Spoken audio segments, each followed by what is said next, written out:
Hello everyone, DSSB, PRT, TGT, PGT के लिए हम फ्री में पूरा कोर्सेज यूट्यूब पर लेकर आए हैं और उसके लिए तीसरी क्लास को हम लेकर सामने आए हैं। इस तीसरी क्लास में तीसरा चैप्टर हम करेंगे कैरेक्टरिस्टिक्स ऑफ ए टीचर, यानी कि एक टीचर की कैरेक्टरिस्टिक कितनी होती हैं। यहां से चाहे TGT हो, चाहे PGT हो, चाहे PRT हो, ये सबके लिए इंपॉर्टेंट है। आज की इस क्लास में आप जानेंगे कि कोई भी जो टीचर होता है उसकी जितनी भी एबिलिटीज होती हैं, उसकी जितनी भी क्वालिटीज होती हैं, वो मेनली तीन पार्ट में डिवाइड होती है।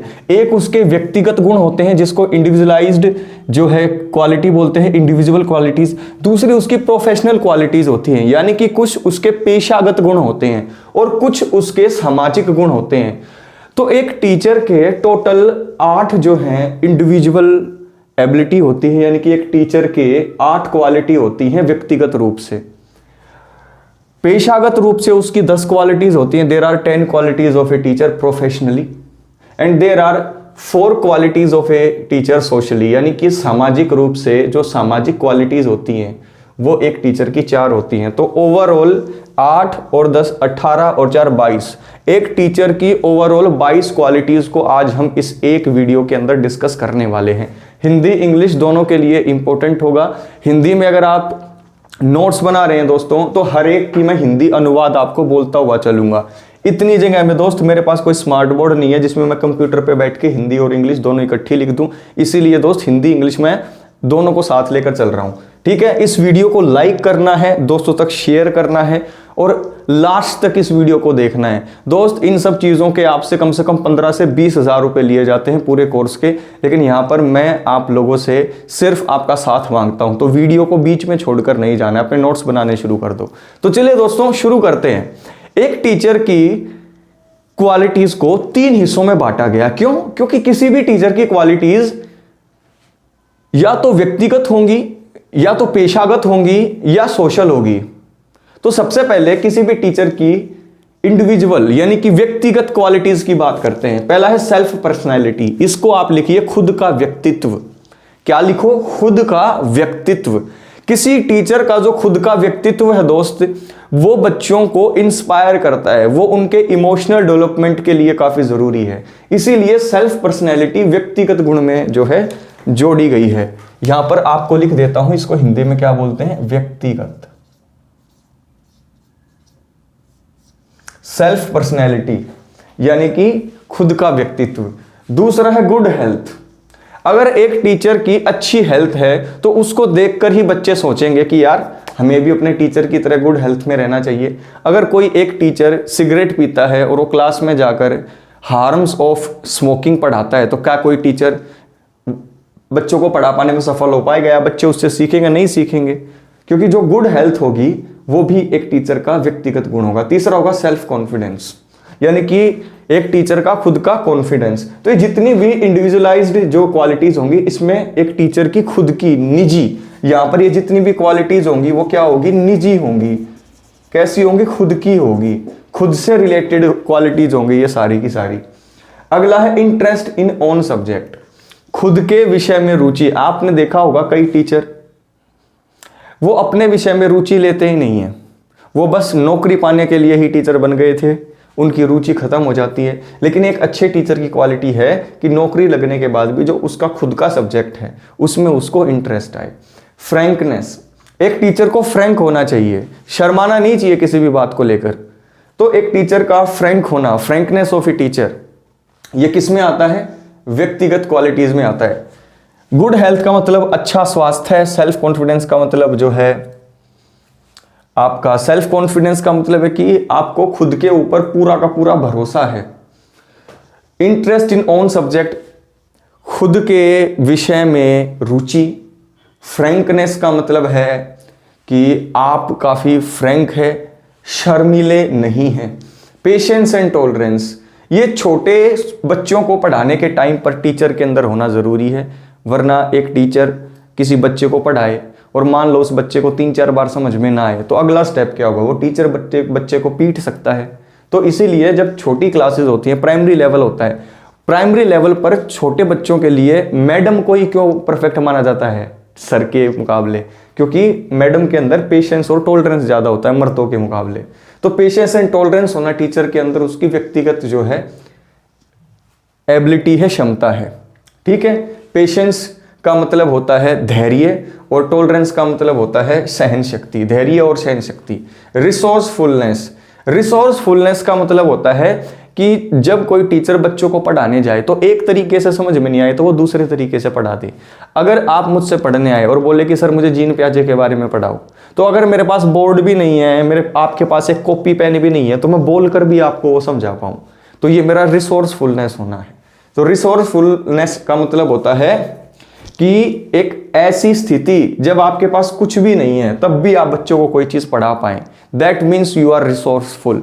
रिसोर्सों की कमी के कारण भी आप जो चीज बच्चों को समझाना चाहते हो एज ए टीचर, आप अगर वो समझा पाते हो तब भी आपको रिसोर्सफुल कहा जाएगा। जैसे कि आपने देखा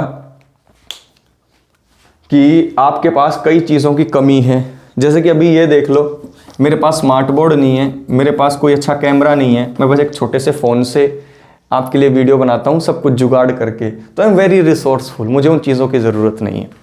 तो ये रिसोर्सफुल होना व्यक्तिगत है, क्योंकि कई लोग जो होते हैं उनके पास सारी चीज़ें होते हैं फिर भी वो अच्छा नहीं पढ़ाते, लेकिन कईयों के पास चीज़ें नहीं होती फिर भी अच्छा पढ़ाते, क्योंकि वो रिसोर्सफुल है। पॉजिटिव एटीट्यूड, एक टीचर का जो पॉजिटिव एटीट्यूड है, जो सकारात्मक नज़रिया कहते हैं इसको, अगर किसी टीचर का सकारात्मक नज़रिया है तो वो पॉजिटिविटी की तरफ देखेगा और अपने स्टूडेंट को भी पॉजिटिविटी की तरफ लेकर जाएगा। तो ये भी व्यक्तिगत जो है क्वालिटीज़ के अंदर आती हैं। अब दूसरी जो क्वालिटीज़ होती हैं वो होती है प्रोफेशनल। प्रोफेशनल को क्या बोलते हो? पेशागत। अब ये जितनी भी क्वालिटीज़ आपको मिलेंगी ना, ये नौकरी से रिलेटेड होगी, आपके कामकाज से। ये व्यक्तिगत है तो खुद से रिलेटेड है, लेकिन ये किससे होंगी? कामकाज से। नॉलेज ऑफ सब्जेक्ट, यानी कि आप जिस चीज के टीचर हैं उस चीज की नॉलेज आपको होनी चाहिए। अब गलती कहां होती है? यहां पर देखो, इंटरेस्ट इन ऑन सब्जेक्ट, और यहां पर क्या है? Knowledge of on subject. तो एक टीचर को, मान लो मैं एक टीचर हूं और मैं टीचर हूं हिस्ट्री का, अगर मुझे हिस्ट्री के अंदर इंटरेस्ट है, if I have interest in my own language, in my own subject, तो वो मेरा व्यक्तिगत गुण है। बट मुझे अपने सब्जेक्ट की अच्छी नॉलेज है, क्यों? क्योंकि मुझे बच्चों को पढ़ाना है, तो ये मेरा प्रोफेशनल गुण हो जाएगा। तो याद रखना, अपने सब्जेक्ट की नॉलेज प्रोफेशनल गुण हो गया। क्यों? क्योंकि अपने सब्जेक्ट की नॉलेज से आप वो नॉलेज दूसरों को दोगे। लेकिन यहां पर इंटरेस्ट है, इंटरेस्ट का मतलब यहां पर आप अपने सब्जेक्ट को खुद पढ़ोगे। याद रखो, इसका मतलब है कि आपको आपके हिस्ट्री सब्जेक्ट में इंटरेस्ट है, खुद पढ़ोगे, लेकिन इसका मतलब है कि आपको अपने हिस्ट्री सब्जेक्ट की नॉलेज आप दूसरों को पढ़ा सकते हो। तो interest in on subject is individualised quality, but knowledge of subject is professional quality. Scientific होना, एक टीचर अगर साइंटिफिक है, साइंटिफिक का मतलब है रूढ़िवादी नहीं है, ये एक पेशागत गुण होगा। यानी कि टीचर 4+4 8 क्यों होते हैं, इसके पीछे साइंस छुपी है। 1 2 3 4 5 6 7 8, इसलिए 8 होते हैं। वो कार्य और कारण जानकर ही कोई काम करता है। यानी कि आपने क्वेश्चन देखा होगा कि एक बच्चा अपनी मां से पूछता है कि मम्मी, गर्मी के अंदर, धूप के अंदर ही कपड़े क्यों सूखते हैं? तो ये साइंटिफिक नजरिया है। तो एक टीचर का नजरिया साइंटिफिक हो, ये उसका प्रोफेशनल गुण होगा।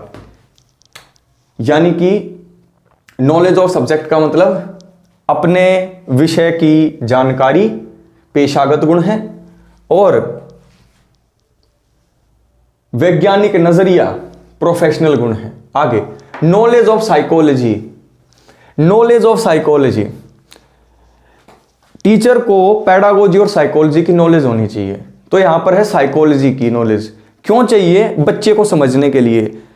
इससे जो अगला चैप्टर होगा दोस्त, उसमें भी बहुत इंपॉर्टेंट चीजें आएंगी। शायद से मैं आपको एक साइकोलॉजी का जब चैप्टर आएगा तब बताऊंगा पेडागोजी और साइकोलॉजी में फर्क क्या है। तो knowledge of psychology, to understand the child a teacher need to have the knowledge of psychology. मनोविज्ञान की जरूरत से ही एक टीचर एक बच्चे के बारे में समझता है सारी चीजें। तो अगर किसी टीचर को साइकोलॉजी की नॉलेज है तो वो उसका प्रोफेशनल गुण होगा। नॉलेज ऑफ को करिकुलर एक्टिविटीज, देखिए एक टीचर को करिकुलम फॉलो करना पड़ता है। करिकुलम के 2 पार्ट होते हैं, एक सिलेबस होता है, एक को करिकुलर एक्टिविटीज होता है। सिलेबस होता है वो कोग्निटिव डेवलपमेंट करता है बच्चे का, लेकिन को करिकुलर एक्टिविटीज बच्चे का फिजिकल और अफेक्टिव डेवलपमेंट करती है। यानी कि बच्चे के भावात्मक और जो है मनोशारीरिक और शारीरिक विकास के लिए को करिकुलर एक्टिविटीज़ करानी ज़रूरी है। तो एक टीचर को अगर को करिकुलर एक्टिविटीज़ का ज्ञान है कि मुझे कौन कौन सी को करिकुलर एक्टिविटीज़ करानी है, तो उसका प्रोफेशनल गुण होगा। Interest in scientific research, scientific research teacher कैसे करते हैं? देखिए, जब भी टीचर के साथ ये वर्ड आ जाए साइंटिफिक रिसर्च, इसका मतलब हो जाता है क्रियात्मक अनुसंधान, या इसका मतलब होता है कि आप अपने कार्य में शोध करना। एक टीचर का गुण है कि वो शोध कर सकता है। यानी कि एक बच्चा, अगर मान लीजिए किसी बच्चे को काउंटिंग सीखने में दिक्कतें हो रही हैं, तो काफ़ी सारे टीचर रिसर्च कर सकते हैं कि नए नए तरीके कौन से निकालें जिससे बच्चों को काउंटिंग सीखने में आसानी हो। तो टीचर क्या करेंगे? वहाँ पर कोई लैब में बैठकर फॉर्मूला तैयार थोड़ी करेंगे। बच्चों को जो डिफिकल्टी आ रही है, जो करिकुलम की दिक्कतें हैं, उनको सॉल्व करने की प्लानिंग बनाते हैं टीचर इसमें। तो अगर कोई टीचर इंटरेस्ट रखता है साइंटिफिक रिसर्च में, तो वो उसकी क्वालिटी होगी प्रोफेशनल। क्यों? क्योंकि साइंटिफिक रिसर्च शिक्षा के अंदर वो क्या करेगा? शोध कार्य करेगा, तो वो प्रोफेशन के लिए ही कर रहा है। नॉलेज ऑफ टीचिंग मेथड्स, बिल्कुल ठीक है, या नॉलेज ऑफ पेडागोजी बोल सकते हैं। देखिए, बच्चे को समझकर ही पढ़ाया जाता है, तो बच्चे को समझने के लिए to understand the child a teacher need psychology, मनोविज्ञान की जरूरत पड़ती है। But to teach the child a teacher need pedagogy, बच्चे को पढ़ाने के लिए पेडागोजी की जरूरत है। और एक तरीके के बच्चे नहीं होते। आप जब क्लास में जाओगे तो प्राइमरी लेवल पर 30 बच्चों का एक क्लासरूम होगा, तो 30 के 30 बच्चे अलग अलग तरीके से सीखने वाले मिलेंगे। तो नॉलेज ऑफ टीचिंग मेथड्स तब आपकी मदद करेगा जब अलग अलग तरीके से सीखने वाले बच्चे आपकी क्लास में हो। तो अलग अलग शिक्षण विधियों का ज्ञान, ये होना भी प्रोफेशनल आपका गुण होगा। एबिलिटी टू कंडक्ट लेबोरेटरी, देखिए आजकल हर सब्जेक्ट की एक लैब हो गई है। लैंग्वेज लैब हो गई है, साइंस लैब हो गई है, मैथ्स लैब हो गई है। क्यों? क्योंकि हर एक सब्जेक्ट को सिखाने के लिए को करिकुलर एक्टिविटीज़ भी होती हैं, और को करिकुलर एक्टिविटीज़ करते वक्त बहुत सारे उपकरण भी होते हैं, और वो सारे उपकरण आपको लेबोरेटरी में मिलते हैं। तो लेबोरेटरी कंडक्ट करना भी एक प्रोफेशनल गुण है। नॉलेज ऑफ अदर सब्जेक्ट, अगर आप एक मैथ के टीचर हैं तो आपको साइंस भी आनी चाहिए, थोड़ी बहुत हिस्ट्री भी आनी चाहिए। क्यों? क्योंकि हर एक सब्जेक्ट आपस में थोड़े बहुत जुड़े हुए हैं। तो नॉलेज ऑफ अदर सब्जेक्ट होना भी उसका प्रोफेशनल गुण है। नॉलेज ऑफ मॉडर्न इवैल्यूएशन, अब आप बच्चों को पढ़ाओगे, लेकिन बच्चे कितना सीख रहे हैं, कितना उन्होंने पीछे सीखा, और कितना आप उन्हें सिखा पाने में सफल हो रहे हैं, ये कब पता लगेगा? जब आप बच्चों को मापोगे। और बच्चों को मापना क्या कहलाता है? इवैल्यूएशन करना। इवैल्यूएशन की नॉलेज रखना भी उसका एक प्रोफेशनल गुण है। क्यों? क्योंकि एक टीचर है, टीचर को क्या करना पड़ता है? टीचिंग करनी पड़ती है, फिर फीडबैक लेना पड़ता है, फिर इवैल्यूएट करना पड़ता है, ठीक है, तो फिर बाद में पढ़ाना पड़ता है, रेमेडियल टीचिंग करनी पड़ती है। तो मॉडर्न इवैल्यूएशन सिस्टम की नॉलेज होना प्रोफेशनल गुण है। Knowledge of difficulty level of child, देखो यहां पर देखो, एबिलिटी टू कंडक्ट लैब, इसको हिंदी में बोलेंगे प्रयोगशाला के कार्य करने का गुण, इसको बोलेंगे दूसरे विषयों का ज्ञान, इसको बोलेंगे आप जो है मूल्यांकन करने की अलग अलग विधियों का ज्ञान, और लास्ट वाले को बोलेंगे बच्चों के अलग अलग डिफिकल्टी लेवल, यानी कि बच्चों के अधिगम स्तर की जानकारी रखना। हर एक बच्चे की नॉलेज अलग अलग होगी। अब देखिए, एक बच्चा है वो एक ही बारी में सीख जाएगा, एक बच्चा 2-3 बारी में सीखेगा, एक बच्चा कई दिन में सीखेगा। तो अगर आप डिफिकल्टी लेवल ऑफ चाइल्ड का पता कर लेते हैं, उस हिसाब से आप बच्चे के लिए चीज़ें बना सकते हैं। मैंने देखा कि राम एक चीज़ को 10 दिन में सीखेगा, श्याम एक चीज़ को 1 दिन में सीख लेगा। तो मैं राम के लिए अलग प्लान बनाऊंगा, श्याम के लिए अलग प्लान बनाऊंगा, ठीक है। क्यों दूसरे बच्चे के 9 दिन में एक्स्ट्रा वेस्ट करूँ जो 1 ही दिन में कर लेगा किसी चीज़ को? तो डिफिकल्टी लेवल ऑफ चाइल्ड कब पता लगेगा? जब टीचर को यह पता हो कि क्या क्या सारी चीजें हो रही है। और ये गुण कौन सा होता है? प्रोफेशनल गुण। तो ये व्यक्तिगत इंडिविजुअल जो थे वो 8 थे, जिनको व्यक्तिगत कहा गया। पेशागत प्रोफेशनल गुण 10 थे। अब कुछ सोशल गुण भी देखते हैं, यानी कि सोशल को बोलते हैं सामाजिक। एक टीचर के कुछ सामाजिक गुण भी होते हैं, वो कौन कौन से होते हैं? नॉलेज ऑफ कल्चर, एक टीचर का स्कूल जहां पर है और जहां पर वो पढ़ा रहा है उसके बच्चों का समाज कैसा है, उनकी संस्कृति कैसी है, ये भी एक टीचर के अंदर गुण होना चाहिए। क्यों? क्योंकि बच्चों का सोशल डेवलपमेंट और इमोशनल डेवलपमेंट भी करना है, बच्चों का आपको जो है ओवरऑल डेवलपमेंट करना है। तो बच्चों का नैतिक विकास, मोरल डेवलपमेंट करने के लिए नॉलेज ऑफ कल्चर, यानी कि बच्चे की संस्कृति का ज्ञान, ये उसका सामाजिक गुण है। एबिलिटी ऑफ लीडरशिप, एक टीचर लीडर होता है, फैसिलिटेटर होता है। जब बच्चों को जरूरत पड़ती है तो सामने आकर बच्चों की सारी परेशानियों को वो दूर करता है। तो एबिलिटी ऑफ लीडरशिप जो होगी वो एक टीचर का कौन सा गुण होगा? सोशल गुण होगा। तीसरा, impartial attitude. Ability of leadership का मतलब है,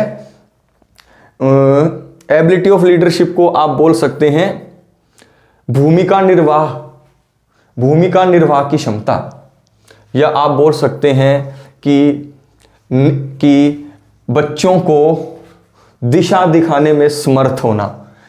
इम्पार्शियल एटीट्यूड का मतलब है भेदभाव रहित व्यवहार, लड़के लड़कियों में फर्क ना करना, क्लास के सभी बच्चों को एक नजरिए से आंकना। ऐसा नहीं कि ये मेरा चाटुकार है तो ये फर्स्ट आएगा, ये पढ़ाई में अच्छा है लेकिन मेरा चाटुकार नहीं है तो ये कम नंबर दूंगा इसको मैं, ऐसा नहीं।